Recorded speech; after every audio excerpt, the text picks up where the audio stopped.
자, 민수기 요약 두 번째 시간입니다. 자, 민수기는 이스라엘 백성이 출애굽해가지고 강약길 40년의 어떤 여정에 대한 기록이에요.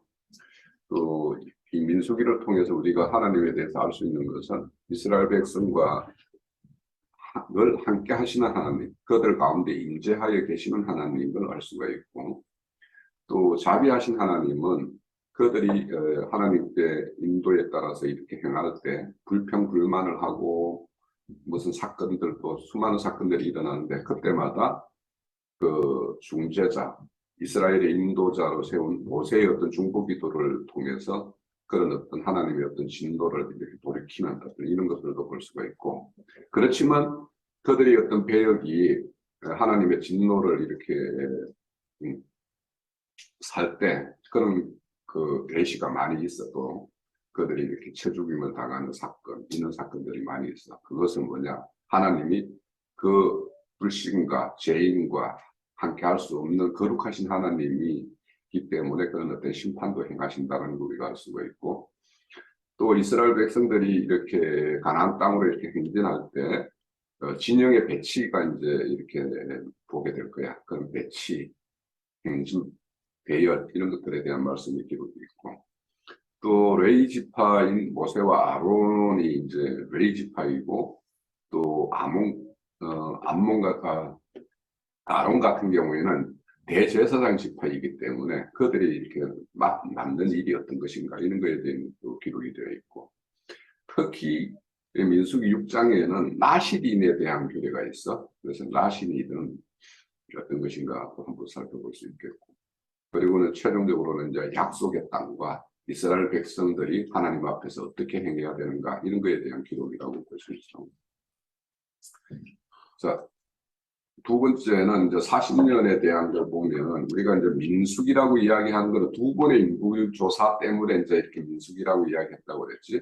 그래서 1장에서 4장 사이에 한 번 인구조사가 이루어지고 26장에서 인구조사가 한 번 이루어지는데, 처음 인구조사는 약속의 땅을 향하여 출발하기 위한 준비를 위해서 그 어떤 군대를 이룰 수 있는 장정이 몇 명인가를 이런 걸 헤아리기 위해서 이제 인구조사를 했어. 그래서 시내산에서 했고, 출애굽 세대. 그러니까 이들은 애굽에서 나온 세대들이 여기에 이제 카운팅이 되겠지.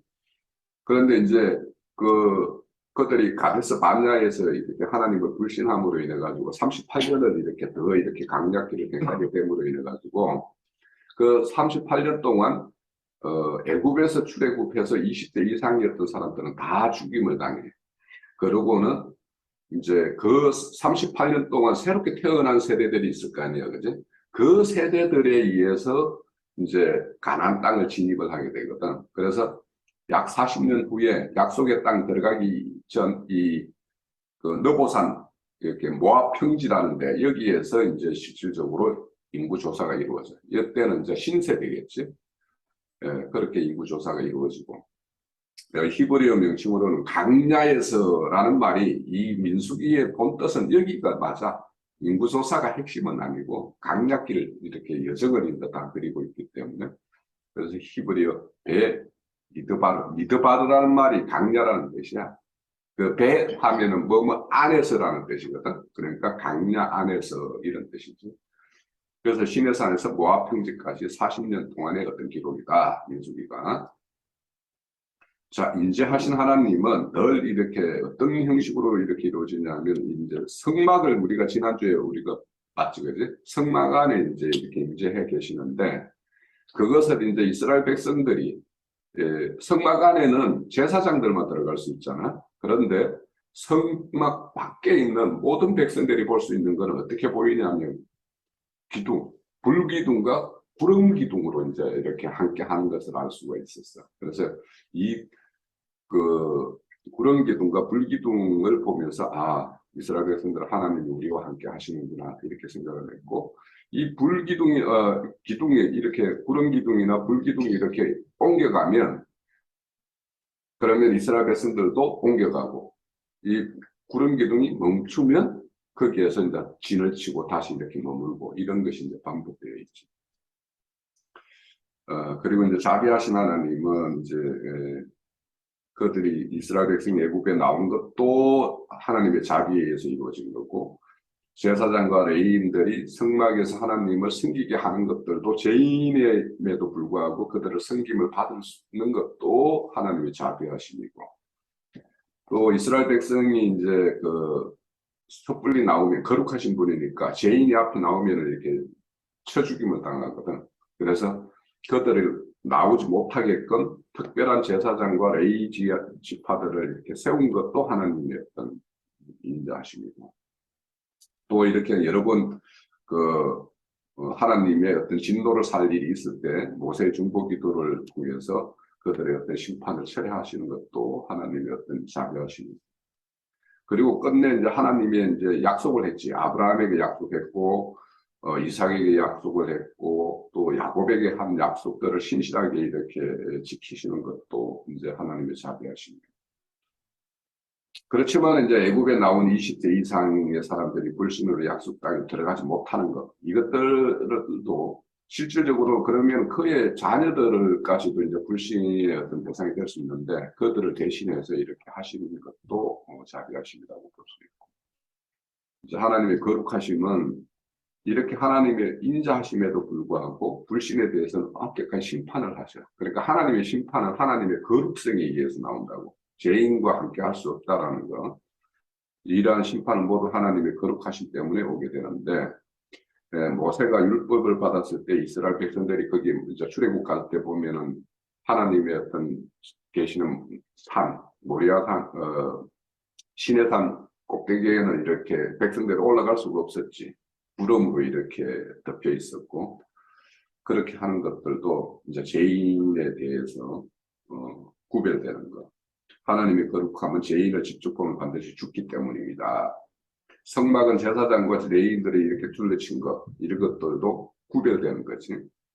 또 성소가 거룩한 기구를 운반하는, 그러니까 성소의 거룩한 기구라면 그 앞에 뭐 떡상도 있었고 등대도 있었고 분향단도 있었고 이런 것들을 옮길 때도 고압 자손들이 그것을 맡아서 옮기는데, 고압 자손들도 그걸 직접 볼 수가 없었어요. 제사장들이 뭔가 다 이렇게 싸서 이렇게 주면 이렇게 개에 넣어가지고 이렇게 옮길 뿐이지, 그만큼 그런 거룩성이 유지되었다는 겁니다. 그래서 여기 보면 도자기를 싸서 주면 운반을 했을 정도로 그렇게 구별이 되었던 것이다.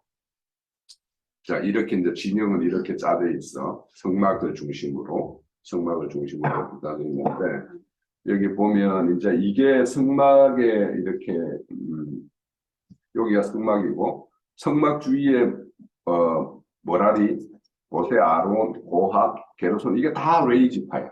레위 지파가 이렇게 성막 주위를 딱 에워싸고, 모세와 아론 같은 경우에는 여기가 이제 이따가 그 족보를 보겠는데, 이들이 이제 그 머리 지파지, 레위 지파 중에서도 제사장 지파고, 그래서 이제 제일 앞쪽에 있고, 그러면 이제 그 레위 지파 외곽에 싸고 있는 것들이 이제 행진대열인데, 제일 머리 지파가 뭐냐면 유다 지파야. 그래서 유다 지파로 이렇게 행진을 하거든, 쭉. 그러면 유다 지파가 제일 앞서가고, 뒤후미를 뭐냐, 요셉의 그 후손들이야. 이게 다 베냐민, 에브라임, 므낫세가. 그래서 요셉의 어떤 지파에 의해서 뒤가 이제 이렇게 이어진다라는 것도 우리가 알 수 있고. 그래서 예수님은 유다 지파에서 오고, 성령을 상징하는 것이 이제 베냐민 지파라고 이야기하는데, 그래서 이쪽에서 이렇게 후미를 이렇게 이어간다는 것도 우리가 알 수 있고. 그 레위 지파가, 그러니까 여기 민수기에는 레위 자손인 그 모세가 기록했기 때문에 레위 지파에 대해서 이제 많은 이야기가 하게 되어 있거든. 그래서 고앗이라고 아까 그거 뭐라고 그랬니? 그 성막 기구들, 거룩한 기구들을 옮기는 지파인데, 요 지파는 아까 동쪽에 제일 앞쪽에 있었지. 여기 알았습니다. 성소에서 이렇게 일을 보는 제사장 지파를 맡고 있었고, 게르손 지파는 뭐냐면 성막, 장막, 덮개 있지. 그러니까 겉에 보이는 것들, 그걸 어떤 천으로 되어 있는 것들, 판으로 되어 있는 것들, 이런 것들을 이제 만약에 철거를 한다든지 하면은 안에 거 먼저 빼내고 밖에 거를 철거하겠지, 진을. 그런데 이제 그 설치를 할 때는 겉에 걸 먼저 설치하고 이제 안에 이렇게 넣겠지, 그지? 그래서 게르손 지파들이 겉에 것, 이런 것들, 그 성막을 이루는 겉에 것들을 이렇게 이동하는 그런 거, 그것을 책임지는 그런 것을 이뤄냈고, 고압 자손들은 밖에 그 안에 내용물 있죠. 성막 안에 있는 내용물들을 이렇게 취급하는 일을 맡아서 했고, 머라리 자손들은 이렇게 성막의 넬판 기둥 그러니까 게르손은 뭐냐면 천으로 된 것들을 다 이렇게 취급을 했고, 머라리는 보면 그 외곽 판재 이렇게 그런 것들 기둥 밑받침 뭐 이런 것들을 이동을 했어요. 그러니까 우리가 보면은 가장 먼저 가가지고 설치해야 되는 지파가 머라리 지파겠네, 그지? 머라리가 먼저 가서 판을 이렇게 세우고 기둥 세우고 하면 그 위에 이제 천으로 이제 이렇게 치는 것들을 게르손이 하면 고압 자손이 법궤를 이렇게 넣는 일을 하고. 뭐 질문 있으면 해도 돼요. 근데 왜 고아시 두 번 나와? 이 고압 자손에서 제사장 지파가 뭐냐면 아론 지파 집계만 여기 보면 고압 자손의 중에서 아므람이 있지, 아므람. 아므람에서 이제 아론과 모세가 나오거든. 그러니까 이 아론 지파만 고압 자손 중에서도 아론 지파만 제사장 지파야. 제사장이고 나머지는 진짜 순수한 레이 지파고. 그래서 그게 부분이 이렇게 나오는 거죠. 자, 라시딘에 대해서는 이제 그 6장에 라시딘이라는 거는 특별히 하나님에게 선별된 자 이런 데는 스스로. 그런데 이 라시딘이 되는 거는 뭐냐면 스스로 서원해서 되는 거야. 자원해서 되는 거야. 나 라시딘으로 살게요라고 하는 건데, 이거는 출생했을 때 부모가 이제 서원해가지고 한 게 누구냐 하면, 사무엘 같은 경우에는 태어날 때부터 엄마가 하나님께 이제 기도해가지고 나에게 아들을 주면은 내가 평생 동안 이 아들을 하나님 앞에 살게끔 하겠습니다. 이렇게 서원을 했어. 그래서 그렇게 부모의 서원에 의해서 된 경우고, 이제 나머지는 이제 스스로 자원해서 이렇게 되는 경우가 많아. 그래서 이제 라시딘이 되면은 뭘 해야 되냐면 자기를 이렇게 세상 사람들과 구별을 해야 돼. 그래서 여기 보면 자기 몸을 구별할 것이요, 포도나무 소산 및 독주, 술을 먹지 않겠다라는 것, 머리를 꺾지 않겠다라는 것과 죽의 시체를 가까이 하지 않겠다라는 것. 그러니까 거룩하게 하겠다라는 것이 라시딘이 지켜야 될 어떤 거야. 그래서 라시딘의 기간은 일정 기간 자기가 언제까지 이렇게 하겠다라는 것과 아예 태어날 때부터 죽을 때까지만 그렇게 살겠습니다 하는 자가 있어. 그러면 예수님 같은 경우는 영구적인 서원자가 되겠지. 대표적으로. 그래서 여기 보면은 라시딘의 대표적으로는 삼손이 있고 사무엘이 있고 외갑자 족속이 있어. 그리고 세례 요한 같은 경우도 이제 이런 라시딘의 모습이에요. 실질적으로는 이제 그리스도 예수님이 완전한 라시딘이지. 그래서 이거는 히브리서 7장 26절에 가면은 라시딘이라고 그리스도를 이렇게 표현도 하고 있어. 그러니까 바울 사도 같은 자들도 이제 그런 분들도 라시딘이라 할 수 있고. 자, 그래서 이제 라시딘의 기간이 끝나고 나면은 또 이제 그들의 이제 제사를 이렇게 지내게 되고, 이렇게 또 이렇게 지내다가 라시딘으로 서원했지만은 그렇게 끝까지 못 살 수가 있잖아, 그지? 그랬을 때는 이제 다시 회복하기 위해서 이렇게 정결케 하는 이런 의식이 있어. 자, 약속의 땅에 대해서 이제 결국에는 출애굽을 했고 시내산에서 하나님의 법을 받았고, 이제 나아가는 거는 가나안 땅, 약속의 땅으로 가는 거 아니야. 그런데 이제 그 가는 과정에서 여러 가지 사건들이 있었기 때문에 물론 그 광야를 40년 동안 돌아야 되지만 가나안 땅은 하나님이 이스라엘 백성에게 주시겠다라고 약속을 한 것인데, 이 약속은 창세기부터 아브라함에게 약속을 했던 거야. 그런 거고, 그렇지만 가나안 땅 가다가 이렇게 민수기 13장, 14장에 가면은 가나안 땅을 이제 정복을 해야 되니까 이제 미리 정탐꾼을 보내잖아. 그런데 정탐꾼을 각 지파 한 사람씩 보냈는데 12명이지, 그러면 12지파니까. 그런데 요수아와 갈렙은 하나님의 약속을 믿고 그들을 한테 가면 우리의 밥밖에 안 됩니다. 그들은 우리의 밥입니다. 이런 식으로 보고를 하는데, 나머지 10사람들은 정탐을 하고는 그들은 거인족이고 뭐 이렇게 진영이 구축되어 있고 우리가 가면 그들을 감당할 수 없습니다라는 막 이런 보고를 해. 그래가지고 실질적으로 하나님을 불신앙하는 그런 어떤 보고 때문에 38년 동안 돌게 되는 이유야.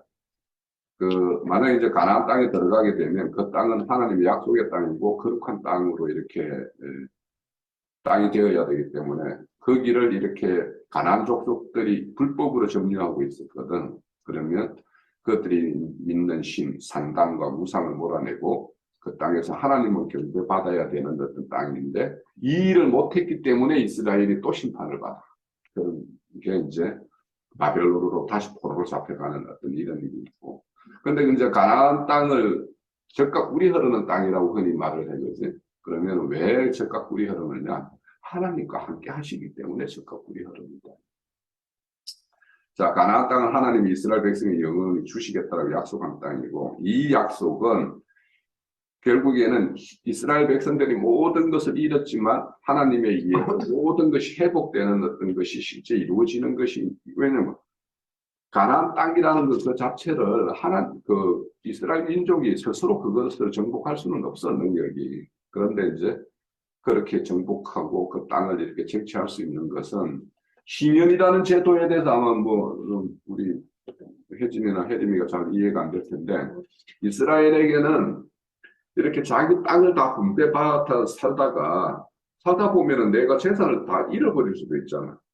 그리고는 심지어는 뭐냐면 내가 피처질 수도 있어.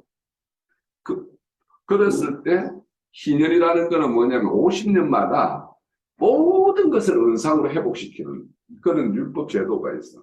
그러니까 내가 심지어 돈이 없어서 내가 몸을 이렇게 팔겠어. 그럼 누구의 노예가 되잖아. 노예가 되더라도 그 노예 신분에서 해방되고 옛날에 내가 기업으로 받았던 땅이 있어. 그럼 그 땅까지도 다시 이렇게 회복시켜 주는 거야. 자, 이런 것들은 이제 우리가 실질적으로 하나님이 처음에 우리가 창조했을 때 하나님의 목적이 있잖아. 그죠? 지은 목적이 있는데 우리가 그런 목적을 다 상실하고 그런 걸 이룰 수 없는 어떤 지경에 이르러 있는 우리를 다시 하나님의 백성이 되게 하고 하나님의 자녀로 삼아주시고 모든 것을 예수 그리스도를 믿는 자에게는 하나님의 자녀가 되리라고 하는 그 말씀이 이제 성취되는 것을 대표하는 것들이에요. 그거는 이제 좀 더 우리가 성경 공부하다 보면 이게 그런 말씀이구나 하는 것을 알 수가 있어. 자, 그럼 하나님의 백성은 어떻게 해야 되느냐? 그러면 이제 이 민수기를 통해서 우리가 배워야 되는 거는 하나님의 성품을 우리가 닮아야 돼. 개인적으로도 닮아야 되고, 우리가 이제 단체적으로는 교회를 이루어서 교회가 또 이렇게 하나님을 닮아야 돼. 그래서 하나님의 성품을 나타내는 어떤 그런 존재가 되어야 돼. 그것이 이제 하나님의 백성이고, 하나님이 거룩하니까 우리도 거룩해야 되고. 자, 이것이 이제 하나님의 백성의 모습입니다. 또 이제 단체를 이루어야 되기 때문에 교회라는 것은 하나의 단체이기 때문에 이게 하나가 되어야 된다는 게 굉장히 중요해요. 그래서 이스라엘이 하나이어야 하기 때문에 그 인구조사도 하는 이유도 그 하나임을 보여주는 것이고 또 이스라엘 12지파는 한 조상 야곱의 후손이라는 것 이런 어떤 공동체 의식 이런 것들도 중요한 것이고 또 행동으로 하나된 어떤 행동으로 그러니까 군대를 이루어서 전쟁을 치르려면 한 마음이 되어서 치루어야지 되는 것이기 때문에 그래서 교회라는 것은 전쟁이야. 그러니까 영적인 전쟁을 위해서 모여 있는 결사체이기 때문에 그래서 항상 행동이 하나가 돼야 되고 그래서 이제 각 지파마다 정탐꾼을 보낼 때도 한 명씩 똑같이 동일하게 한 명씩 또 민수기 31장에 보면 미디안 족속하고 전쟁을 할 때 각 지파에서 동일하게 1000명씩 차출해서 전쟁을 해. 그러니까 공동으로 이렇게 해야 된다는 거. 그런데 이제 민수기에 보면 이제 이 하나 되는 거에 대해서 심각한 문제가 하나 생기는 게 뭐냐면 원래는 가나안 땅이라는 건 요단강 서편이거든.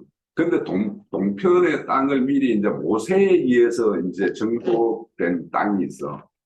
그러면 모두 12지파가 다 서편으로 가는 것이 이제 하나님의 뜻이었는데, 이들이 이제 2지파 반이 그 요르단 그 동편에 우리는 여기서 정착하겠습니다. 이렇게 땅을 분배해 주세요. 막 이렇게 이야기를 해. 그래서 이게 이제 그렇게 되면 이스라엘이 하나 되는 거, 전쟁을, 그 가나안 전쟁을 12지파가 다 가서 공동으로 치러야 되는 전쟁인데, 2지파 반이 빠져서 그러면 9지파 반이 간다라면 이거는 하나가 되는 것이 아니잖아요. 그래서 그때 이제 모세가, 모세에 의해서 2지파 반의 땅을 분배받되, 너희들이 가나안 전쟁에 들어가서는 너희들이 선봉에 서서 전쟁을 먼저 치러라. 이렇게 조건으로 요단강 동편의 땅을 분배해 줬어. 그래서 이제 그런 게 있고, 이제 이스라엘 백성은 거룩해야 된다라는 건 하나님이 거룩하니 이제 그들도 거룩해야 되는데, 이 거룩이라는 거는 하나님의 성품이지 사람의 성품이 아니야.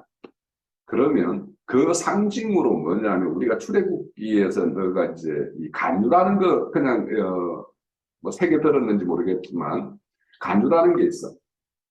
그러니까 이스라엘의 어떤 제사장을 이임을 할 때 그 머리에 이렇게 간유를 부어서 그렇게 거룩하게 했고, 그리고 이제 그 성막 안에 기구들 있잖아. 떡상이라든지 등대라든지 분향단이라든지 이런 것들을 간유 기름을 발라서 이렇게 거룩해 한다라는 게 나오거든.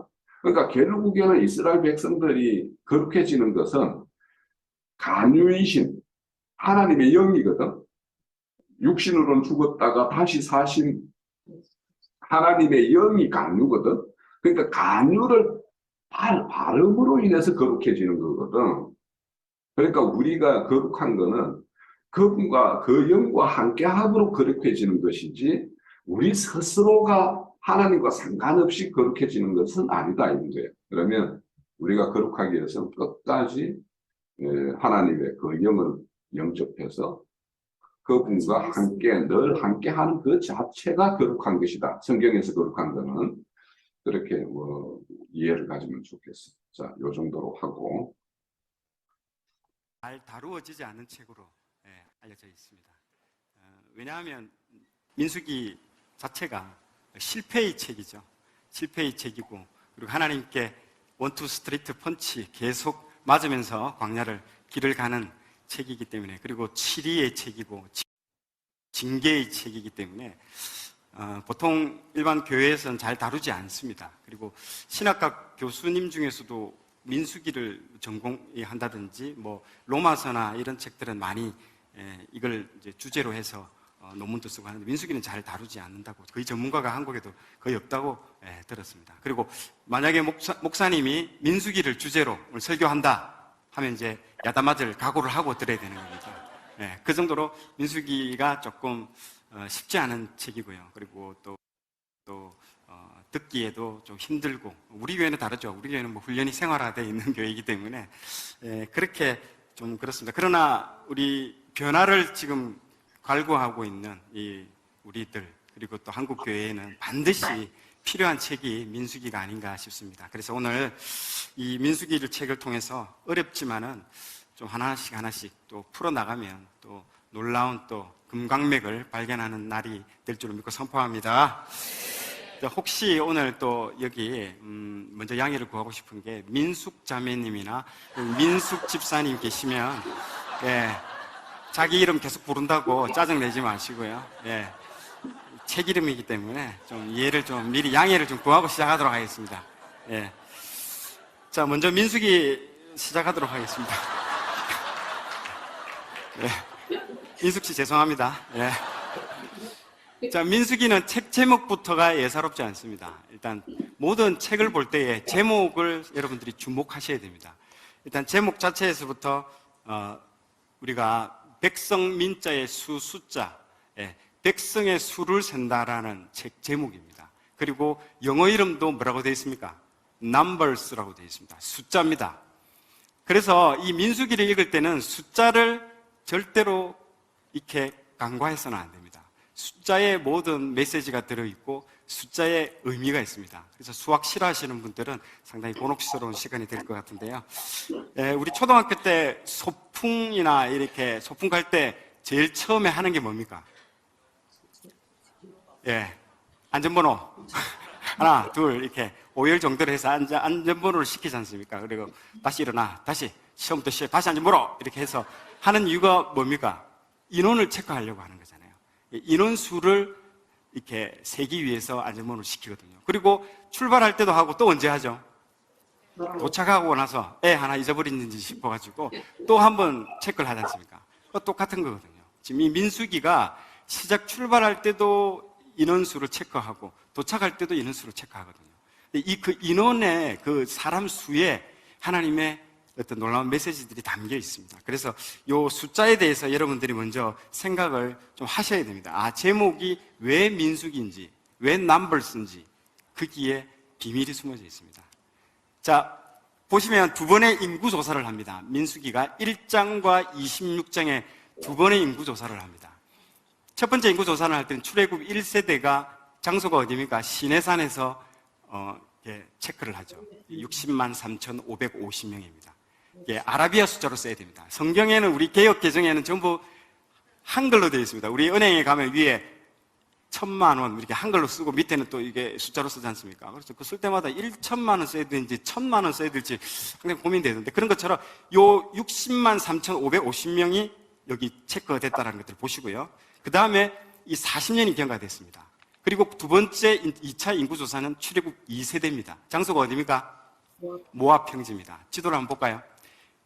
지금 출발하는 지역이 맨 아랫부분에 있는 그 시내산에서 출발해서 도착은 맨 오른쪽 상단에 보면 모압이라고 되어 있죠. 여기에 도착하게 되어 있습니다. 몇 년 만에?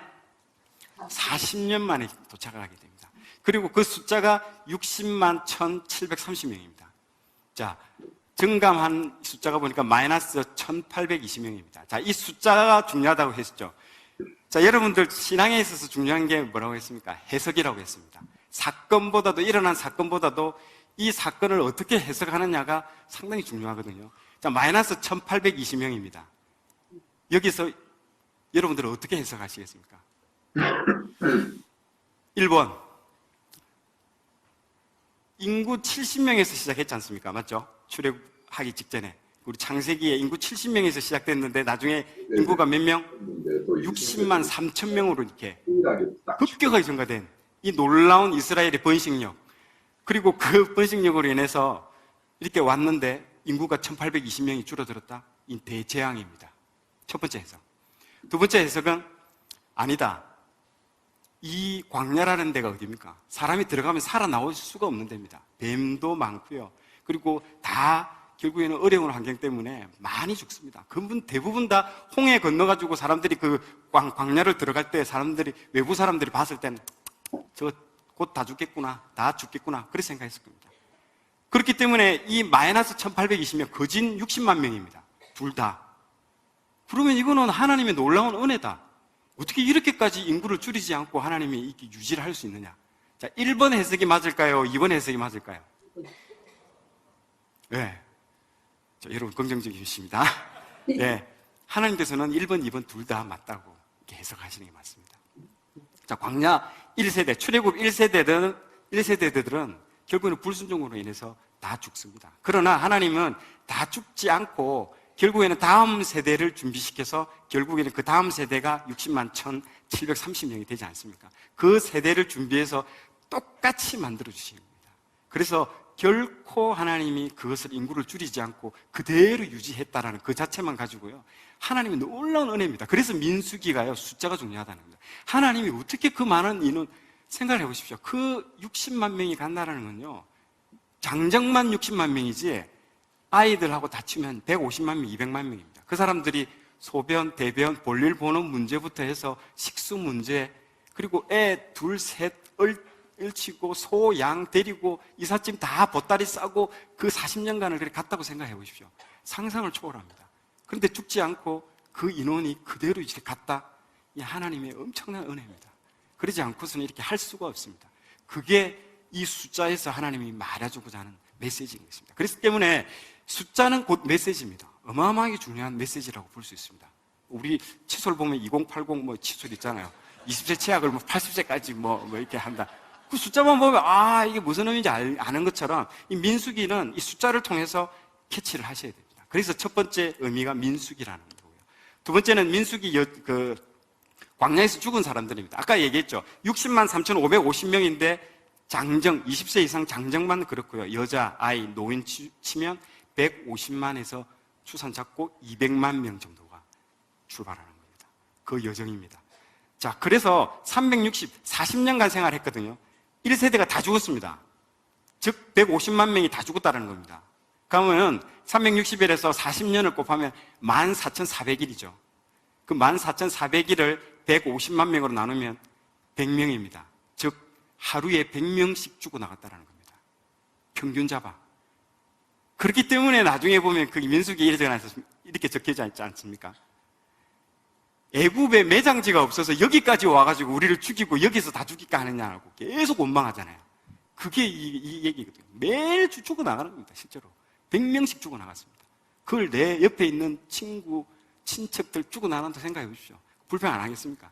놀라운 그 숫자들입니다. 그래서 계속 내가 지금 수학적으로 풀어주고 있는 겁니다. 지금 수학 시간입니다. 지금.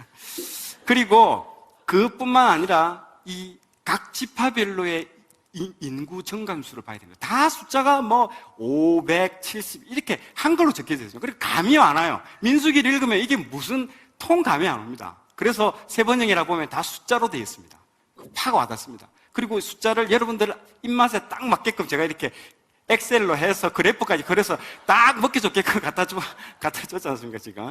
거기서 볼 때의 중요한 12지파 중에 가장 의미 있는 지파가 유다하고 시몬입니다. 하나는 베스트, 하나는 월스트. 유다는 인구도 많죠. 그리고 그 많은 데다가 또 더 나왔어, 보니까. 더 나와가지고 인구가 더 증가되고 있죠. 근데 시몬은 보십시오. 59,300명에서 도착할 때는 22,200명. 확 반 이상이 줄었습니다. 이유가 있겠죠. 뭔가 나쁜 일 하는데 앞장을 써가지고 다 죽었다는 겁니다. 하나님이 이 메시지가 분명히 있습니다. 그래서 어떤 재앙을 맞을 때는요, 어떤 지파인지를 주목해서 봐야 됩니다. 누가 이 악한 일에 가담했는지, 어떤 지파인지, 그리고 어떤 지파가 축복받는지, 여러분의 집안의 문제이며 여러분의 이야기일 수가 있습니다. 그렇기 때문에 이걸 주목하면서 봐야 됩니다. 그러지 않고 그냥 드립다 읽기 시작하면요, 이게 무슨 말인지 민수기는 도통 이해할 수 없습니다. 그래서 민수기입니다. 수학을 못해도 됩니다. 제가 이렇게 다 먹기 좋게끔 가져왔습니다. 그래서 숫자가 주는 메시지가 참 많습니다. 우리 인생에 있어서. 여러분들도 숫자만 보면 하나님의 사랑이 느껴지는 거 없습니까? 저 같은 경우에는 이제 이 34라는 숫자가 저한테는 참 의미 있는 숫자입니다. 제 초등학교 때 등수거든요. 저는 너무 공부를 못해가지고요. 초등학교 때 이렇게 34등을 했습니다. 총 몇 명인지는 절대 말을 안 할 거고요. 네, 민망해서 말을 못하겠고. 그래서 항상 34등.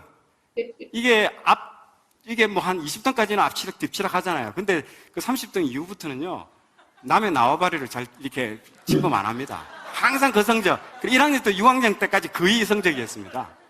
항상. 3.1절이 어제인데 나와바리 죄송합니다. 이 남의 영역을 이렇게 침범하지 않습니다. 그래서 항상 이 성적이었어요. 그래서 우리 어머니가 예전에 우유 중에 3.4 우유라고 어릴 때 있었거든요. 그걸 매일 사주는 거야. 매일 사가지고 와서 먹으라고. 근데 놀리냐고 한 번은 먹다가 울었어요. 너무. 우유도 울고 나도 울고. 34라는 글자 보면 막 상처가 되고 눈물이 나고 그러는 거야. 너무 상처 많이 받고 그랬는데 하나님이 그때 제가 강정했죠. 이 성경 통독을 대학교 입학 전에 했잖아요. 그 이전에 내 바보의 영이 있었어요. 우리 어머니가 내 안 재우고 새벽 1시까지 공부시켰어요. 초등학교, 중학교 때까지. 얼마나 공부시켰죠. 모르겠더라고요. 공부 아무리 해도. 근데 성경 통독하고 나니까 이 바보의 영이 떠나더라고요. 그러고 난 뒤에 놀라운 일인데요. 대학 졸업할 때 최종 학점이 3.4였습니다. 놀랐죠? 근데 여기 계시는 분 중에 4.0 넣는 사람들이 그게 자랑이라고 3.4 자랑하냐. 저한테는 놀라운 혁명적인 점수입니다. 삼수를 해가 제가 지방대 들어갔거든요. 겨우 그것도. 그런데 이 3.4를 받으니까요. 너무 하나님한테 제가 34라는 숫자, 그래서 요 앞에 34번 버스만 봐도요. 가슴이 뭉클하고요. 우리 집에 가는 버스도 아닌데 한번 타고 싶고 그래. 그래서 이렇게 숫자가 하나님이 나한테 숫자만 봐도 하나님의 사랑이 느껴지고 그렇더라고요. 저한테는 그렇게 34가 참 의미 있는 숫자라고 보여집니다. 민수기 이제 진짜 제목은 두 번째입니다. 아까 첫 번째가 민수기 숫자에 대해서 이렇게 한 거고요. 그거는 헬라어 번역에 있어서 민수기 제목이고요. 예, 실제 히브리어로는 바미바르라고 해서 아까 영상에도 나왔지만은 이 광야에서라는 광야 훈련 일지가 실제 민수기의 제목입니다. 그래서 이 히브리어 그 마소라 사본에 보면 첫 번째 나오는 딱 제목이 광야에서라는 말이 나옵니다. 그 제목으로 이 바미바르라고 해서 제목이 나옵니다. 그래서 이게 민수기의 두 번째 이제 제목이죠. 그래서 이 민수기의 총 이제 진짜 주제는 이 광야 훈련 일지입니다. 레위기를 우리가 지난번에 했지 않습니까? 그 레위기대로 살아가는 훈련을 이 민수기 책을 통해서 이제 살펴보겠다라는 내용입니다. 네, 다음. 자, 민수기의 영적 의미입니다. 이게 중요합니다. 민수기의 영적 의미는 이제 기독교의 핵심은 딱 세 가지입니다. 여러분 어렵게 생각하는데요. 믿음으로 구원, 이신칭이라고 하죠. 우리가 믿음으로 구원받는다라는 거. 첫 번째. 그리고 두 번째는 믿음으로 구원받은 이 성도들이 다음 스텝은 훈련을 받아야 된다라는 거고요. 그래서 하나님의 백성답게, 거룩한 백성답게 살아가는 훈련을 받는다. 그리고 세 번째는 최종 목적지인 우리가 천국에 가서 하나님의 상급을 받는다는 이 세 가지입니다. 이게 구속사적인 의미에서도 이 세 가지로 이루어집니다. 심플합니다. 그렇게 여러분들 복잡하지 않습니다. 그런데 이 세 가지의 스텝들이 대부분 출애굽, 자, 성경에 보시면 창세기가 뭡니까? 언약을 하지 않습니까? 내가 너희들을, 아담이 죄를 지었지만은 너희들을, 죄인이지만 너희들을 내가 구원하겠다라는 약속을 하고요. 실제로 출애굽기에서 탈출을 시키죠. 세상에 그 애굽에서 탈출을 시키고, 그 다음에는 화면 한번 보여주십시오. 그 다음에는 구원받은 성도들을 어디로? 바로 가나안으로 안 갑니다. 난 이 부분이 참 이해가, 아니 바로 구원받으면 천국 가면 되지. 왜 하나님은 구원받고 난 이후에 그 뺑뺑이 40년 세월을 광야로 몰아가지고 받게 했을까? 그게 핵심입니다. 그리고 다음에는 들어가면 어디로 갑니까? 가나안으로 들어가잖아요. 들어가서 뭘 합니까? 여호수아 때 땅 분배를 하잖아요. 하늘의 상급을 받는다는 거죠. 이게 샘플로 보여준 게 모세오경, 그리고 전체적으로 다 보여준 게 창세기부터 요한계시록이 하나의 전반적인 스텝이 요 스텝으로 다 이루어집니다. 프로세스가 이 스텝입니다. 그렇기 때문에 모형으로 보여주는 게 모세오경과 여호수아서로 먼저 한번 맛을 한번 보라고 샘플로 딱 보여주는 겁니다. 그리고 난 이후에 신약의 예수님이 구원하시고, 그리고 성령님이 우리를 인도하셔서 광야 가운데 우리를 훈련시키고 결국에는 천국으로 인도하고 우리가 하늘의 상급 받는, 하늘의 상급이 어디에 나옵니까? 히브리서에 나오지 않습니까? 하나님을 믿는 자는 두 가지를 믿으라고 하잖아요. 뭡니까? 첫 번째, 하나님이 계신 것과 두 번째, 하나님이 상 주시는 분이심을 믿으라라고 딱 두 가지 얘기하잖아요. 반드시 상이 있다는 거죠. 상급이 있다는 겁니다. 그래서 이 세 가지가 나오는데 그 중에 민수기는 이 세 가지 프로세스 중에 두 번째 프로세스, 훈련입니다. 구원받은 성도들은 하나님의 백성답게 살아야 되는 그 훈련을 반드시 받아야 된다는 주제가 이 민수기의 영적인 의미입니다. 민수기는 히브리어로 바미바르라고 불리는데요. 광야에서라는 뜻입니다. 민수기는 이스라엘의 멋진 여행 기록입니다. 사막을 가로질러 아브라함에게 약속된 땅을 찾아가는 여정이죠. 원래 이 여정은 걸어서 2주 정도 걸립니다. 하지만 이스라엘은 사막에서 40년을 헤매죠. 인생의 반을 차지하는 아주 긴 여정인데요. 도중에 흥미로운 일들도 많이 일어납니다. 하지만 먼저 이 책이 어떻게 설계되었는지 알고 시작하는 게 좋습니다. 민수기는 5부분으로 나누어져 있는데요. 3가지의 다른 장소와 이들을 연결하는 2가지의 여정입니다. 민수기의 시작은 지도상에 1번으로 표시된 시내산, 두 번째 부분에서는 이스라엘이 바란으로 떠납니다.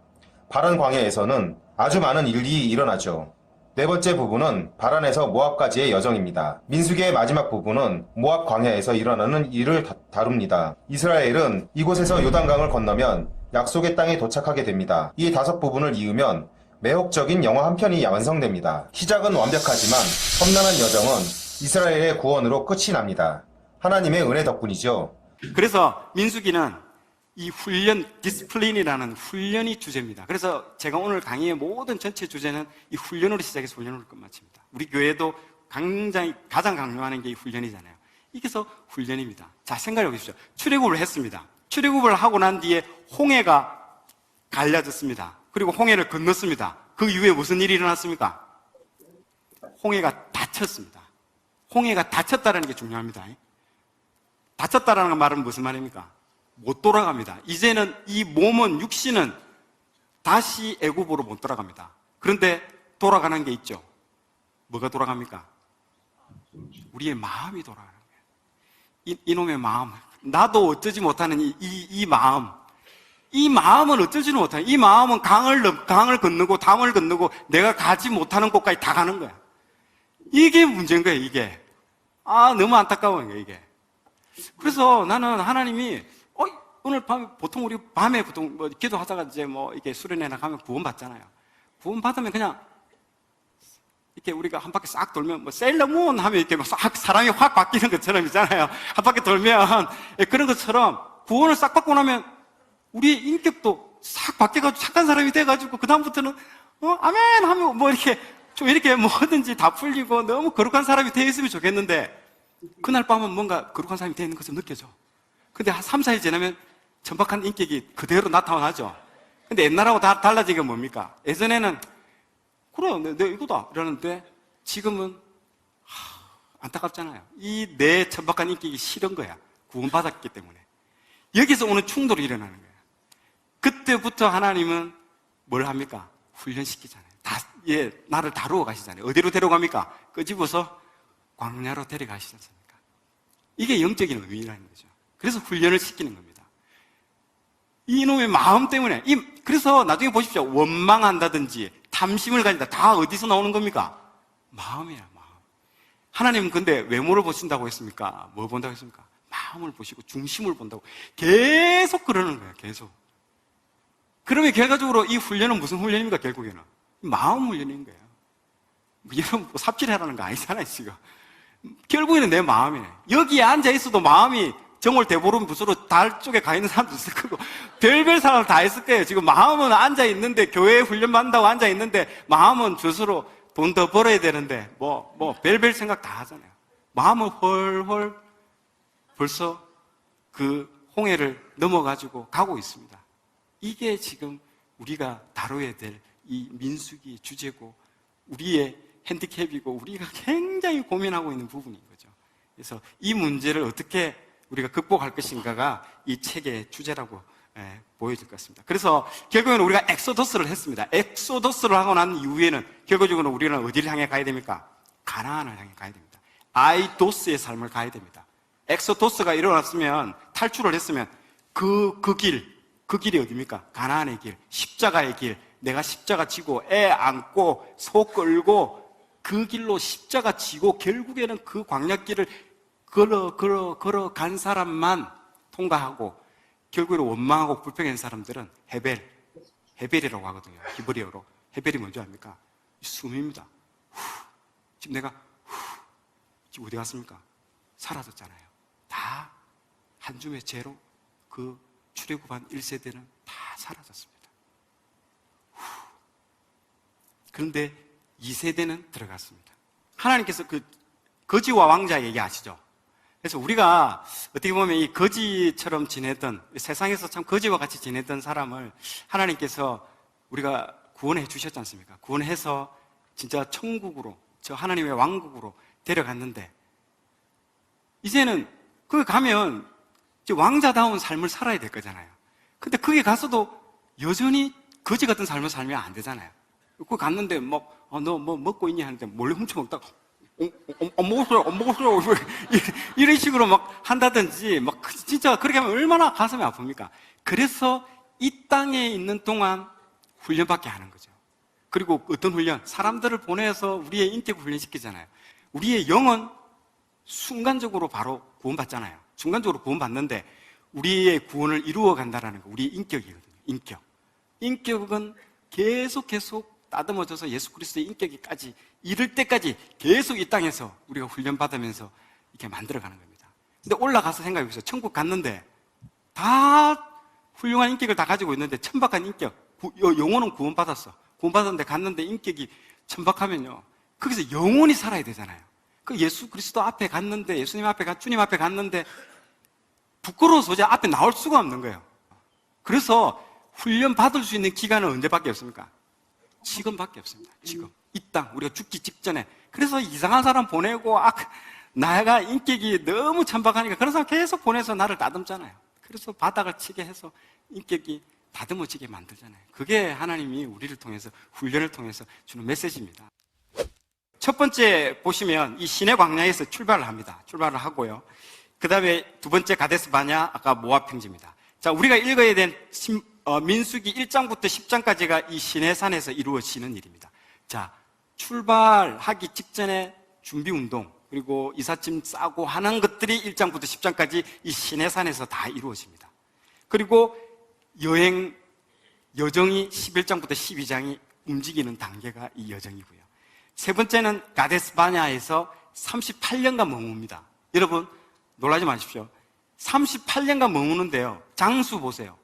13장부터 19장까지밖에 안 됩니다. 그것도 13장, 14장은 거기서 머물면서 있었던 거고요.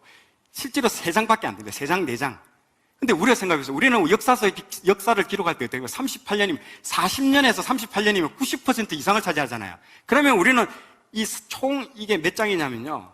36장이면, 우리가 38년을 살았으면 최소한 한 25장, 28장, 한 30장까지는 다뤄야 될 거 아니겠습니까? 우리 인간적인, 역사적인 관점에서는.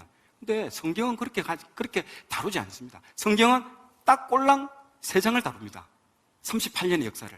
왜 그럴까요? 쓸 게 없다는 겁니다. 왜? 먹다가 죽은 인생밖에 안 되는 거예요. 우리도 올라가면요, 여러분들이 생명책에 여러분들이 기록이 있습니다. 어떤 사람은 이따만하게 두껍고요. 어떤 사람은 2줄밖에 없는 사람도 있을 수 있습니다. 먹다가 그거밖에 안 하는 거예요. 사사기 보세요. 기드온의 기록은 이제 길어요. 그러나 다른 사사들 이름 생각이 안 나는데 2줄, 1줄로 끊는다는 사람도 있습니다. 부끄러울 수도 있습니다. 우리가 올라가서. 보세요. 이게 하나님의 관점입니다. 가데스 바냐에 38년간 있었는데 꼴랑 3장밖에 없습니다. 잘 보셔야 됩니다. 그리고 더 중요한 건 모압 평지 2세대죠. 믿음의 세대, 여호수아의 세대는 몇 장이 기록되어 있습니까? 22장부터 36장, 총 14장이 기록되어 있습니다. 기간은 짧아요. 38년보다도 비교할 수 없이 눈꼽밖에 안 되는 기간이에요. 그런데 하나님 너무 기쁘다는 거죠. 이때는 믿음의 세대, 그들과 함께 일해 나가는 게 쓸 게 너무 많다라는 거예요. 우리도 그런 사람이 돼야 돼요. 쓸 게 없는 사람이, 생명책에 쓸 게 없어. 먹다가 그냥 살다가 놀다가 온 거예요, 그냥. 구원은 받았는데. 이게 정말 여기서 여러분들 장수들 보면서, 그래서 내가 말했잖아요. 숫자가 중요하다고. 민수기는 숫자입니다, 숫자. 숫자를 보면서 많이 파악해야 됩니다. 그래서 관점이 다릅니다. 우리가 보는 관점과 인간이 보는 관점과 하나님 보는 관점이 전혀 다릅니다. 기록도 다르고요. 그것들을 여러분들이 캐치를 좀 하시면 좋을 것 같아요. 우리는 광야 몇 년이라 그러니까? 광야 40년. 저도 어렸을 때 광야 40년 그러면 너무 멀어서 가는 길이 멀어서 이리 갔다 저리 갔다 막 이렇게 가는 길이 멀어서 이렇게 멀어서 40년이 걸린 줄 알았어요. 여러분 속으로 아니 그럼 그게 아니었단 말인가? 이런 분이 계실지 모르겠는데 아니었습니다. 그게 아니었습니다. 민수기를 이해할 때에도 3군데를 점 찍어야 돼. 1, 2, 3. 우리 공부했었죠. 시내산, 가데스 바네아, 모압 평지. 이 3군데만 이해하면 민수기는 끝이에요. 여기서 여기 오는데 약 2개월 걸렸어요. 그럼 여기서 하세롯과 엘랏을 거쳐서 이렇게 이동해갖고 여기까지 들어가는데 여기 지금 갈 땅이거든요. 여기 가나안 땅. 지금 일로 들어갔었어. 이 애굽. 지금 이쪽으로 내려왔었어요. 법을 받았어요. 가야 할 목적지가 어딘가? 여긴 거예요. 여기서 약 1년밖에 안 걸렸어요. 여기까지 오는 동안에 학자들의 얘기가 1년 6개월이에요. 1년 6개월. 여기까지 많이 걸렸다 하더라도 1년 6개월밖에 걸리지 않았을 거라는 거예요. 자, 그런데 여기서 정탐해라. 정탐할 수밖에 없죠. 왜? 여기로 올라가야 되니까. 가데스 바네 바로 여기거든요. 가데스 바네가 여기 있었다고. 여기까지 오는 동안에 1년 6개월밖에 안 걸렸어요. 여기까지 가는데 무슨 40년이 걸리냐고. 이렇게 V자형으로 되어 있는 시나이 반도의 가운데를 일반적으로 바란이라고 불러요. 여기는 그래도 베두인들이 길을 만들어 놨어요. 이쪽에서도 이렇게 올 수 있고, 그래서 여기서 이집트에서 이쪽으로도 올 수 있었고요. 여기서 하세롯과 엘랏 이런 길들이 있어요. 홍해에서 불어오는 바람들로 여기에 목초들이 좀 있고, 그래서 베두인들이 양들이 양들과 함께 여기를 이렇게 했고 대상로도 생겼어요. 여기서부터 이렇게 대상로가 있어요. 그래서 이렇게 해서 가는 킹스웨이라는 하이웨이도 있고요. 그래서 문명이 서로 교류할 수 있도록 된 거예요. 근데 지금 여기서 이쪽으로 하세롯과 엘랏이라고 하는 가상의 길을 거쳐서 이 안으로 들어갔다는 거예요. 여기 바람 광야 안은 사람이 살 수가 없어요. 근데 그런데 이 안으로 들어가서 그런데 가데스 바네아는 여기가 오아시스예요. 이 지역에 물샘들이 있었어요. 그래서 여기에 거주해도 될 만큼 여기가 그래도 살기에 괜찮게 하나님이 무턱대고 이상한 광야를 데리고 가신 게 아니라는 거예요. 근데 여기 위치가 어디냐? 가데스라는 거예요. 여기는 남방이고 브엘세바이고 여기가 바로 우리가 가려고 하는 땅이고 제 말이 뭐냐? 다 왔다 이거예요. 하나님은 정탐해라 이 땅을 주겠다라는 의사를 보이신 것이고 그들은 못 가겠습니다. 이렇게 된 거고 우리는 어저께 그것을 공부했습니다. 이제 와서 어쩌라는 거예요. 이거는 뭐 그저 이것저것 조금 도덕률적인 죄를 잘못한 거 정도가 아니라 하나님의 나라의 일 자체를 완전히 블락. 하나님은 당황스러우신 거예요. 여러분 이해되시지 않으세요? 이제 와서 여기를 안 가겠다면 창세기 12장부터 시작한 하나님의 미션은 뭐가 되냐? 하나님은 당황하시는 거예요. 이제는 하나님 무슨 일을 해야 될지 모르시는 거예요. 국민 만드느라고 애쓰셨어. 법 만드느라고 해갖고 법까지 주셨어. 출애굽기에서 레위기에서 주셨어. 이제는 영토만 만들면 나라 건설, 너로 인하여 모든 민족이 복을 받는 나라가 되게 하겠다. 이 땅을 너희 후손에게 주어서 이 땅에서 그 나라가 하나의 유형국가로 이제 진행이 될 것이다. 그 꿈을 갖고 오랫동안 이렇게 일을 해갖고 여기까지 다 왔구만.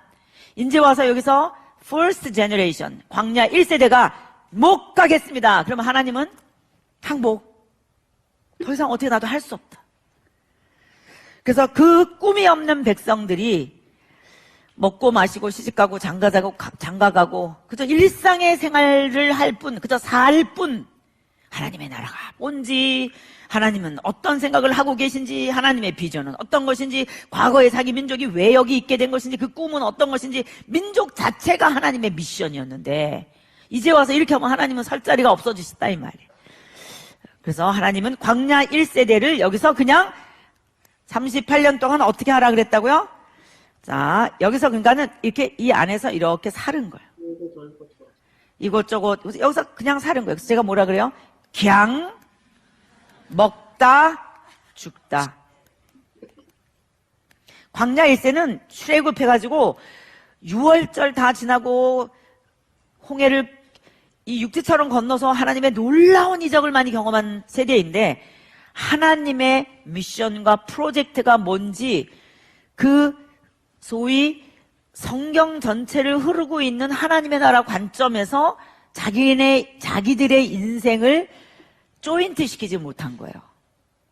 참 안타까운 거예요. 그래서 여기서 광야 1세대가 죽기를 기다리느라고 38년이 그냥 지나갔다. 이게 민수기의 두 번째 포인트, 가데스 바네아예요. 여러분이 이런 큰 흐름을 밑바닥에다가 깔고 본문을 하나씩 보면 더 잘 보일 수 있다는 거예요. 자, 또 하나의 또 재밌는 부분은요, 신의 산을 기준으로 해서요, 모세가 통과했던 그것부터 해가지고 그 이전하고 신의 산 이후하고 다릅니다. 이거는요, 초신자라고 볼 수 있습니다. 신의 산 가기 직전은 뭐냐면 구원받고 난 이후에 막 조금만 기도해도 하나님 바로 응답되고 뭘 어딜 가도 밥 먹으면 막 계산도 다 해주고 내크에서 은혜의 때죠. 막 이러죠. 그러다가 이제 여기 신의 산이 뭡니까? 우리가 여러분 1대1 하고 이제 1대1 다 맞췄어. 이제 본격적으로 훈련하다 보면 이제 어떻게 합니까? 예전에는 밥 먹으러 왔는데 내 밥값까지 내주는데 이제는 내 밥값뿐만 아니고 옆에 있는 새 가족 밥값까지 네가 내라고 그러더라고. 거기가 이제 이게 훈련이 시작되는 거잖아요. 이게 본격적. 기도해도 기도 응답도 잘 안 돼. 그리고 A를 구했는데 B를 줘. B가 더 낫대. 하나님이. 이게 너무 이게 이제 다르다는 거죠. 그래서 저는 이 구원받은 바로 직후에 있는 새 가족들 보면요, 기도하면 기도가 직방으로 응답되잖아요. 그래서 항상 신방 갈 때 그 사람을 데려가요. 기도합시오 하면 즉각적으로 이루어집니다. 진짜 기도. 왜? 하나님이 그 기도의 맛을 드리게 하려고 그런 거잖아요. 그 사람이 택도 아닌가 어린아이처럼 그런 거 구하도 들어주시잖아요. 왜? 기도가 이렇게 좋은 거란다. 기도하면 적극적극 응답되니까 애 안고 이게 아장아장 걸어가듯이 데리고 가는 거예요. 이렇게 조금씩.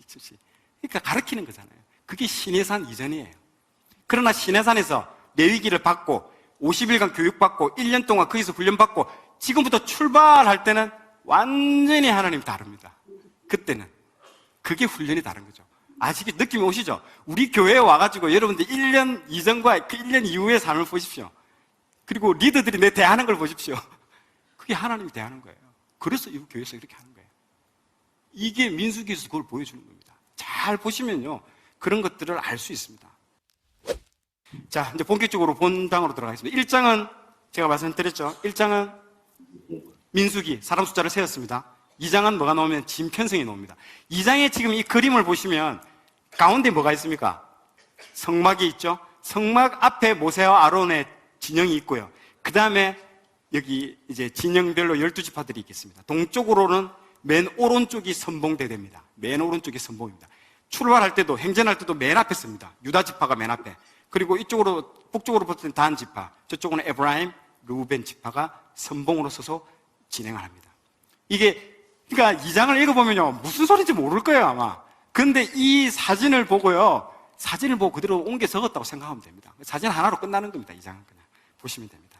예, 아시겠죠? 예, 그렇게 해서 나중에 이제 이사할 때는 잘 옮깁니다. 이제 2장 끝나고 나면 이제 이사 준비를 합니다. 이삿짐 센터가 이제 와서 이제 어떻게 이사할 건가 이제 뭐 짐 싸는 거예요. 자, 이거는 뭘 뒤집어 씌우고 뭐 이런 것들이 이제 2장에 3장부터 계속 나옵니다. 자, 어떻게 옮길 때는 함부로 옮기면 안 되는 거죠. 그리고 전곡에 가장 중요한 전곡에는 이동 시에 이런 순청색 보자기로 고핫 자손이 들어야 됩니다. 사람이 들어야 됩니다. 나중에 사무엘서에 보면 이거를 어디다 합니까? 수레에 태워가 가죠. 그래 다 죽잖아요. 난리가 납니다. 하나님이 하라는 방법들을 해야 됩니다. 반드시 고핫 자손이 사람의 울로 메고 가야 됩니다. 수레나 뭐 이런 거 쓰면 안 됩니다. 그래서 또 사무엘 보면 뭐 갑자기 뭐 이거 수레에 옮겼다고 뭐 다 죽고 이래 나오는데 이해를 못하는 부분인데 여기가 레위기의 방법대로, 민수기의 방법대로 그대로 해라는 겁니다. 그래서 이 드는 것도 고핫 자손만, 레위 지파 중에 고핫 자손만 딱 들 수 있습니다. 그렇게 적혀져 있습니다. 자, 그리고 이제 출발하면서 이제 뒤에 시내산을 뒤로 하면서 출발하는 거죠. 그리고 구름 기둥과 불 기둥이 가요. 구름 기둥과 불 기둥은 뜻하는 게 뭡니까? 얼마나 덥겠습니까? 이 광야가. 그래 구름이 다 햇빛을 다 막아주는 겁니다.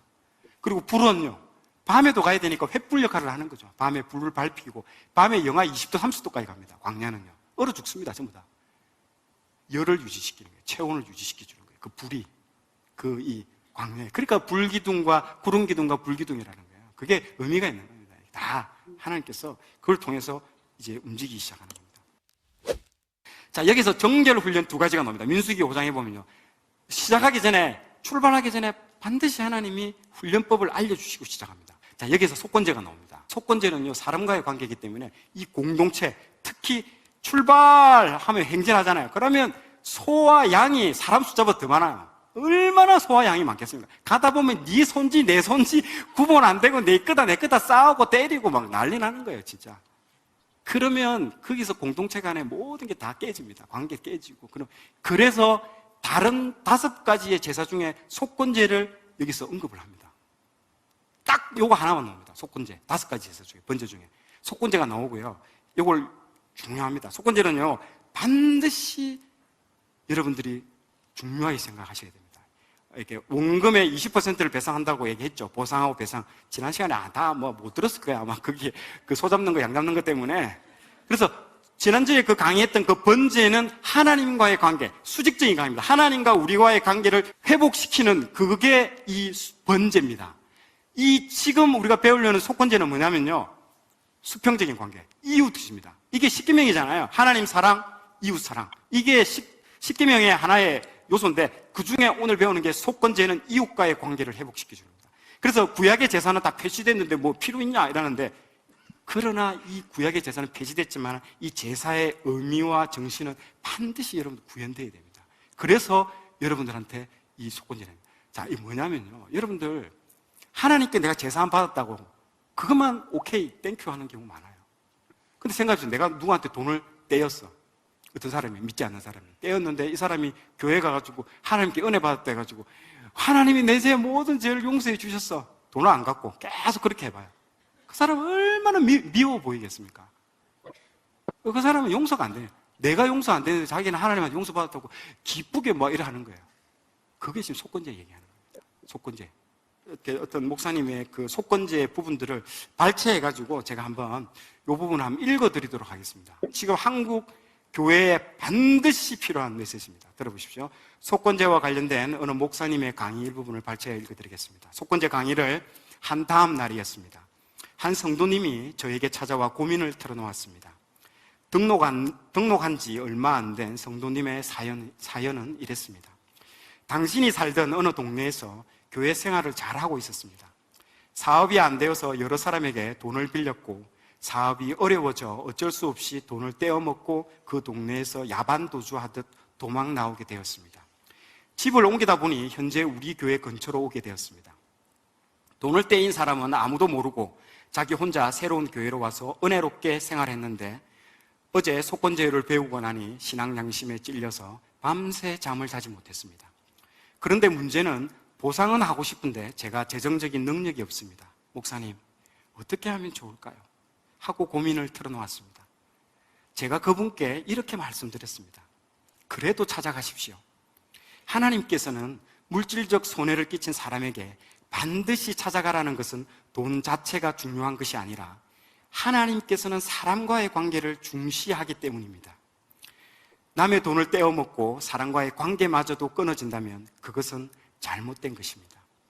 돈이 없으면 내가 지금 갚지 못합니다. 당신을 정말 괴롭혀드려서 죄송합니다. 하고 진심으로 사과하십시오.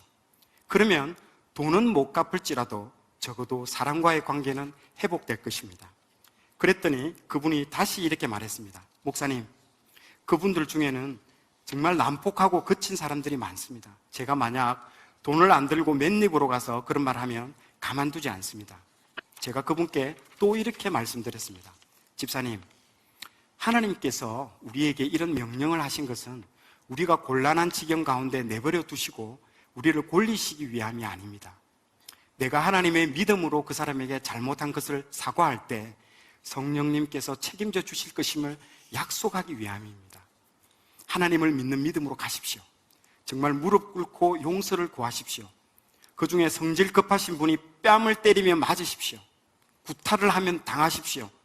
그러나 집사님이 뺨 맞고 구타 당하는 것 때문에 그 과정을 통해서 그분들과의 관계는 회복될 것입니다.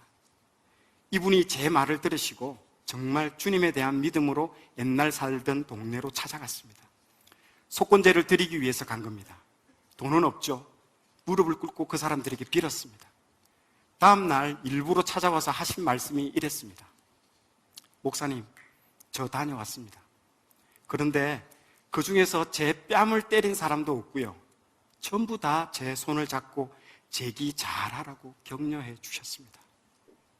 여러분, 내가 남의 돈을 떼먹고 하나님의 용서만 받았다고 기뻐하는 사람은 그 사람은 사람보다 돈을 더 중히 여기는 사람입니다. 하나님은 돈보다 사람을 중히 여깁니다. 그래서 돈 때문에 사람을 잃지 않도록 속건제 제도를 우리에게 주셨습니다. 만약 여러분이 사업을 하다가 부도를 내게 될 경우 절대로 도망가지 마십시오. 그건 그리스도인이 할 짓이 아닙니다. 채권자가 와서 때리면 맞고 그분들 앞에 무릎 꿇고 지금은 갚지 못하지만 언젠간 형편이 되면 갚는다고 하십시오. 그분들과의 관계는 반드시 지켜지게 하는 것이 속건제를 우리에게 명하신 하나님의 뜻을 세우는 것입니다. 왜 하나님이 굳이 찾아가서 무릎 꿇고 사죄하는 절차를 하게 하시는 겁니까? 내가 남의 돈을 떼먹고 돈이 없어서 채권자를 찾아가서 무릎 꿇고 사죄하는 것은 정말 피를 말리는 행위입니다. 그 과정을 거치지 않으면 남의 돈 또 떼먹습니다. 전과 1범이 어렵지 전과 2범, 3범은 금방 됩니다. 내가 남의 돈을 떼먹고 난 후에 하나님 앞에 잘못을 알고 그 사람 속상한 것을 생각하고 내가 가서 무릎 꿇고 사죄하고 관계가 회복된 것을 경험한 사람만이 남의 돈을 함부로 다루지 않습니다. 삭개오의 속건제도 들으셨죠? 4배로 갚겠다. 아까 말했잖아요. 원금의 20%만 갚으면 돼요. 그런데 삭개오는 그 율법 중에, 출애굽기 중에 가장 많이 갚는 게 최대치가 4배짜리가 있습니다. 그걸 자기가 갚겠다고 한 거예요. 그리고 중요한 거는 뭐냐면요, 빌레몬스입니다. 빌레몬스는 통째로 속건제입니다. 여러분 책 한번 보십시오. 빌레몬스는 한 페이지짜리밖에 안 됩니다. 그러나 그 빌레몬스의 내용은 이렇습니다. 빌레몬스가 옥중서신이죠. 빌립보서, 골로새서, 빌레몬서. 바울이 옥에 갇혀 있습니다. 옥에 갇혀서 다 전도를 했습니다. 그 중에 오네시모라는 죄인한테도 전도를 해서 그 사람이 복음을 받아들이고 예수 믿겠다고 하고 이제 사도 바울을 따라가겠다고 얘기를 했습니다. 그 오네시모가 그 복음을 듣고 나서 사도 바울한테 와서 고백을 했습니다. 사도 바울 선생님, 제가 예전에 종이었습니다. 근데 집에 있는 그 주인의 돈을 훔치고 나와가지고 제가 여차여차해서 이렇게 감옥까지 오게 됐습니다. 그래서 앞으로는 그 속죄하는 의미로 그냥 저는 이제 복음을 위해서 계속 그렇게 하겠습니다 했는데, 사도 바울이 뭐라고 답변했는지 아십니까? 너 만기 출소하면 네 주인에게로 가라 했습니다. 예전에는요, 주인이 종의 생사 여탈권이 있었습니다. 돈을 훔치고 나갔다는, 들어오면 바로 죽습니다. 분명히 우리 보통 내가 리더면 어떻게 가야 되겠습니까? 야, 그래, 예전 건 지나갔으니까 보라 새 것이 되었도다 하면서 이제는 막 우리 화끈하게 이제 주님을 위해서 다 속죄하자, 속죄하는 의미로 남은 인생 그렇게 살자. 대부분 그렇게 하지 않겠습니까? 근데 사도 바울이 돌아가라고 했습니다. 만기 출소해서. 그래서 돌아가라고 하고 편지를 쓴 게 그 주인 이름이 빌레몬이에요. 그래서 빌레몬서라는 편지 서신서를 한 페이지짜리 쓴 거예요. 그리고 다른 편으로 또 그 사람한테 보냈어요. 그 사람은 보내고. 그리고 쓴 내용이 그겁니다. 내가 오네시모를 보냅니다. 그 사람을 여차여차해서 이런 일이 있었고 용서해 주십시오. 그리고 그 사람이 훔쳐갔던 그 돈 당신이 원한다면 내가 다 배상하겠습니다. 그렇게 해서 보냅니다. 그리고 용서해 주십시오라고 보내요. 그리고 그 사람이 용서를 받고요. 그 책이 빌레몬스입니다. 이 책을 읽고 나중에 아브라함 링컨이 남북 전쟁을 통해서 노예 해방을 일으키는 그 계기가 됐습니다. 엉클 톰스 케빈, 톰 아저씨의 오두막집하고 그 책 두 권을 통해서 노예 해방을 일으킨 그 결정적인 책이 된 책이 빌레몬스입니다. 빌레몬스는 통째로 속건제에 관련된 책입니다. 그래서 여러분들이 앞 뒤에 그 비하인드 스토리를 모르고 빌레몬스를 읽으면요, 뭔 말인지 모릅니다. 그 스토리를 알고 빌레몬스는 한 페이지짜리인데 한번 읽어보십시오. 바울이 오네시모를 너무 사랑했기 때문에 그런 겁니다. 하나님은 빌레몬의 마음을 감동시킵니다. 그 앞에 무릎 꿇고 사죄할 때 모든 것들을 용서해 주는 거죠. 왜? 성령님이 감동시키기 때문에 그 사람을. 반드시 여러분들 한국 교회의 속건제 회복이 반드시 필요하다. 다음 장으로 놓은 게 정결법은 나시린의 훈련입니다. 여러분들 삼손과 사무엘이 나시린이죠. 그래서 이 대표적인 나시린 2명을 통해서 삼손은 실패한 나시린, 사무엘은 성공적인 나시린이 된 거죠. 이 나시린 훈련법은요, 나중에 사사기에 나오는데 책은 여기서 읽어봐야 됩니다. 여기서 나시린의 규례에 대해서 다 나옵니다. 그래서 그걸 보시면 여러분 이해하실 겁니다. 자, 다음은 감사훈련이 나옵니다. 성막을 지을 때 온갖 폐물을 다 들고 오잖아요, 사람들이. 그게 어디서 나왔을까요, 그 폐물들이? 이집트를 탈출할 때, 애굽을 탈출할 때 옆집에 다 빌리는 거예요. 야야, 이거 달라고 하면요, 그때 막 자기 큰아들 다 죽었잖아요. 장자들 전부 다 죽은 판이잖아요. 꼴도 보기 싫다, 나가라고 빨리. 그 온갖 폐물을 다 줬어요. 근데 그 폐물이 첫 번째로 쓰인 게 어디 쓰인 줄 아십니까? 금송아지 만드는 데 다 쓰여버렸습니다. 거의 많이. 그리고 그 남은 거 가지고 성막에 쓰는 거예요. 뭔가 건축원금 들이기 전에 딴 데 물질이 새게끔 만드는 거예요. 그게 딱 그 베이스, 그 소스입니다. 보십시오. 처음에 엄청난 돈을 모았는데 허랑방탕하게 써버립니다. 그 금송아지 사건이 있잖아요. 그게 출애굽기에 보면. 그 쓰고 남은 거를 또 이게 성막에다가 가져오는 거죠. 시내산부터 시작하죠. 저희는 이미 이 산에 대해 아주 잘 알고 있습니다. 바로 이곳에서 이스라엘의 애굽을 탈출한 뒤 하나님과의 언약을 맺고 십계명을 받고 성막을 지었습니다. 이스라엘은 시내산 자락에서 1년이 지난 뒤 떠나기 전 인구조사를 실시합니다. 그리고 자신들을 체결합니다. 정중앙의 성막, 그 주위로 레위인과 사제들, 그리고 그들 주위로 나머지 족속들이 나열됩니다. 이 형태는 하나님께서 항상 이들 중에 임재하고 계시다는 것을 형상화한 것이기도 하죠. 그리고 그들은 성막의 구름이 움직일 때면 떠날 준비를 하라는 명령을 받습니다. 성막을 통해서 감사 훈련합니다. 자, 저 보십시오. 7장에 보시면요. 여러분들 성경책을 한번 펴보시기 바랍니다. 7장에 보시면 성막 봉헌 예물이 나옵니다. 이 성막 봉헌 예물은요. 먼저 이걸 한번 먼저 이게 자막을 한번 보십시오. 성막 완성이 되는 모습인데요. 요게 세 군데가 나옵니다. 출애굽기 40장도 똑같은 게 나오고요. 레위기 8장도 똑같은 게 나오고 민수기 7장도 똑같은 게 나옵니다. 하나님이 너무너무 좋아하기 때문에 세 가지가 동일하게 나옵니다. 이게 그러니까 읽어보면요. 출애굽기 읽다가 레위기 읽다 보면 왜 똑같은 게 자꾸 반복적으로 패턴을 놓냐. 하나님 기뻐하기 때문에 이 사건을, 성막을 사건을. 왜? 신방을 차린 거잖아요.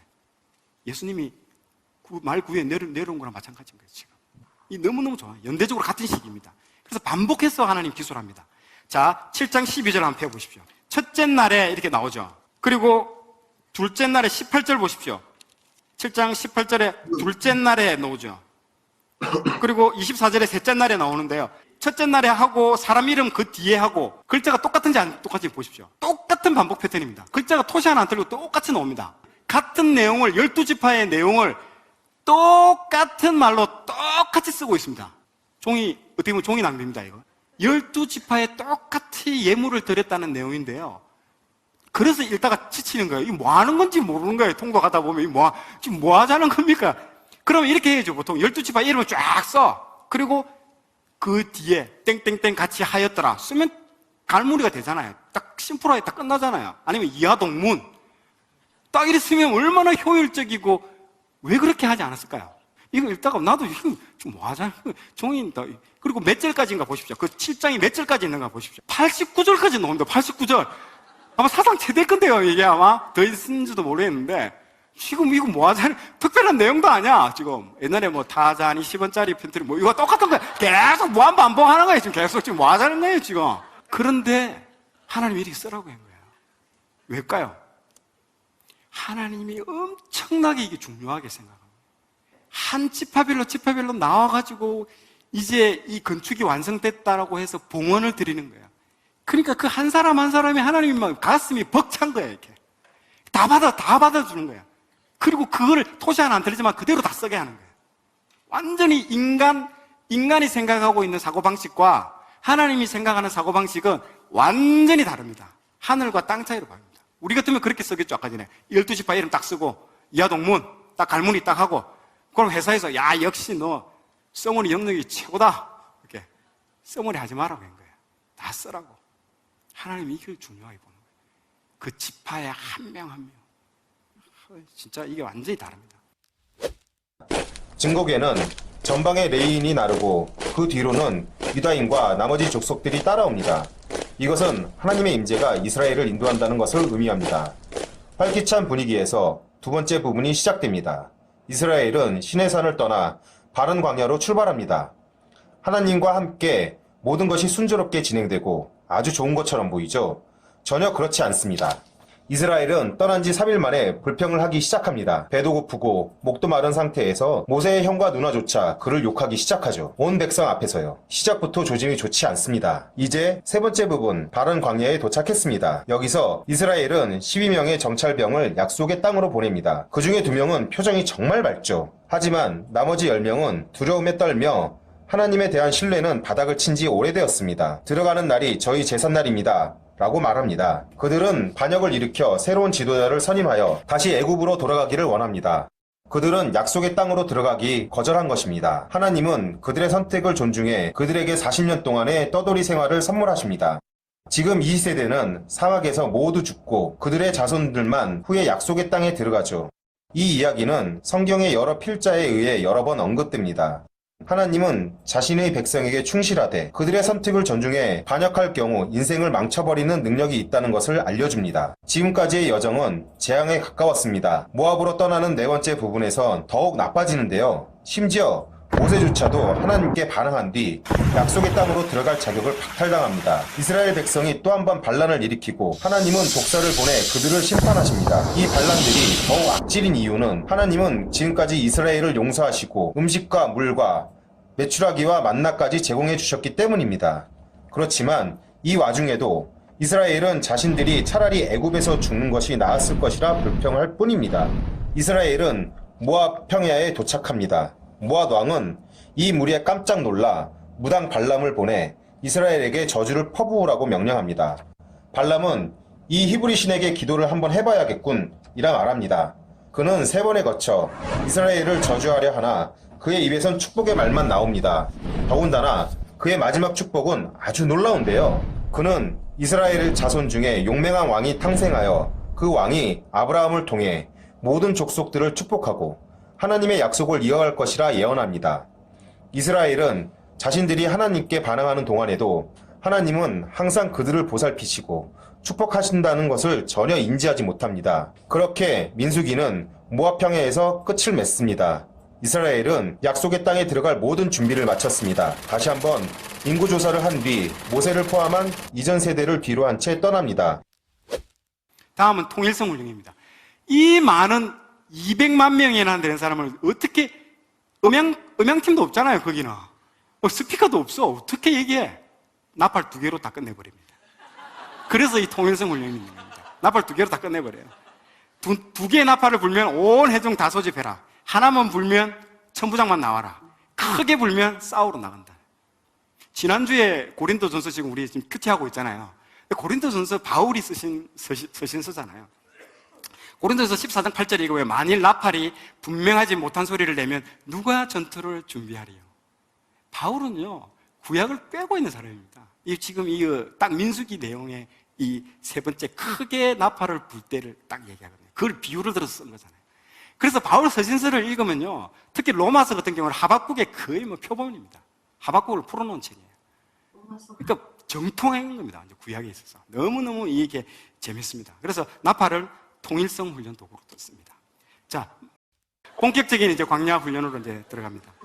지역마다 이렇게 광야들이 하나님께서 이렇게 만들어져 있습니다. 광야는요, 정말 먹을 것도 없고 하나님의 도움이 없이는 살아갈 수가 없는 완전한 광야입니다. 그래서 우리를 훈련시키기에 있어서 가장 적합한 곳이 광야인 거죠. 그래서 우리가 보통 어렵고 힘들다 할 때 우리가 광야로 갔다라고 얘기를 하잖아요. 그러니까 광야 훈련이에요. 제일입니다. 보십시오. 그래서 각 곳곳마다 원망과 한숨과 완전 그런 것들이 안 나올 수가 없습니다. 몇 번 한 줄 아십니까? 40년간 10번밖에 안 했어요, 솔직히. 10번. 그러면 4년마다 한 번씩 한 거잖아요. 우리 여러분들 가보시죠. 아침, 낮을, 오전 10분마다 할 건데요.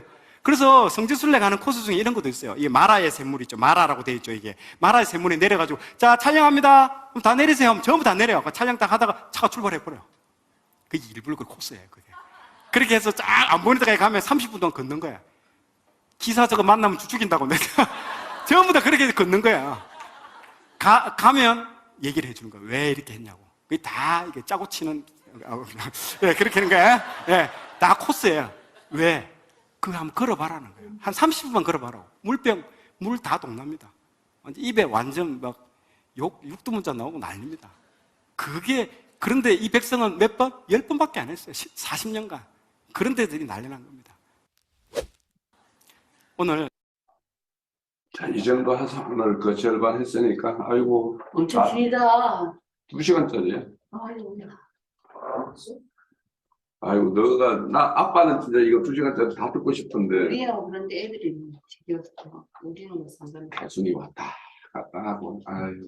뭐 갈등나는 것 같아. 자, 그러면 오늘은 좀 하고, 이런 것들을 한꺼번에 다 쫙 들어야지 머리에 싹 들어오는데, 여기 우리가 이제 하나님의 백성님이 거룩해야 되는데, 아까 아빠가 거룩하게 되는 것은 하나님의 그 영, 그 간유를 부음을 받는 거라고 이야기해서. 근데 간유를 만들 때 보면, 잠깐만 봐봐. 여기도 봐봐. 여기 보면 감람나무에 있는 열매의 어떤 기름이란 말이야. 기름에다가 모략과 육개와 창포와 계피 이런 것을 섞어서 만드는 거룩한 기름이라고 그래. 근데 이 기름은 보면은 주로 제사장을 거룩하게 구별하거나 할 때 쓰고, 이건 아무에게나 이렇게 붓지 말으라고 그랬고, 성막과 정극의 기부에 발라서 그것들을 거룩하게. 야! 아, 정말.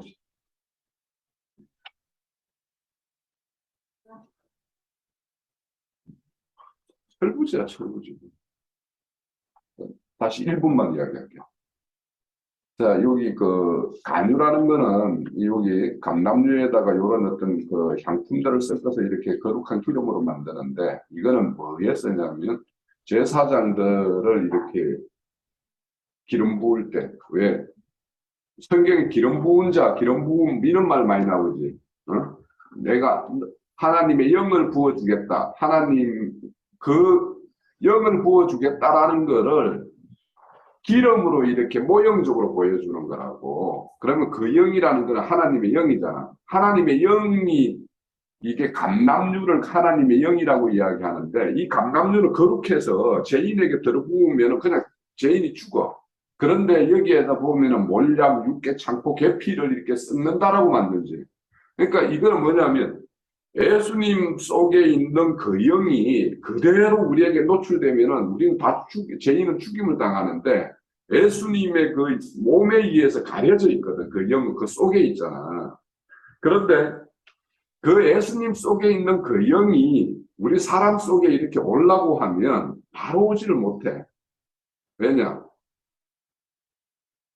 그래서 그 예수님의 그 영이 뭐냐면 이 땅에 와서 연약한 사람들의 어떤 연약함을 직접 체유를 했잖아. 아, 사람이라는 거는 이렇게 약한 몸을 지어줬고, 그래서 히브리서 같은 데 보면은 하나님이 동정치 못할 인생이 없다고 그랬어. 사람들의 어떤, 이거는 육성으로 이렇게 약하게 타고났기 때문에 이렇게 사람은 이런 문제가 생기면 이렇게 지는구나. 이런 것들에 대해서 예수님이 다 경험을 했잖아. 겟세마네 기도에 네가 이제 십자가를 져야 된다라고 했을 때 예수님이 그 겟세마네 기도할 때 보면은 땀방울이 핏방울이 되도록 이렇게 기도했다고 그래. 그러니까 그 죽음이라는 것은 얼마나 두려운 것이고 맞이할 수, 그 예수님마저도 이걸 피할 수 있었으면 피했으면 좋겠다. 그렇지만 순종해서 하나님의 뜻이 그러하시다면 하나님 뜻대로 하십시오 해가지고 그 십자가에 돌아가시잖아.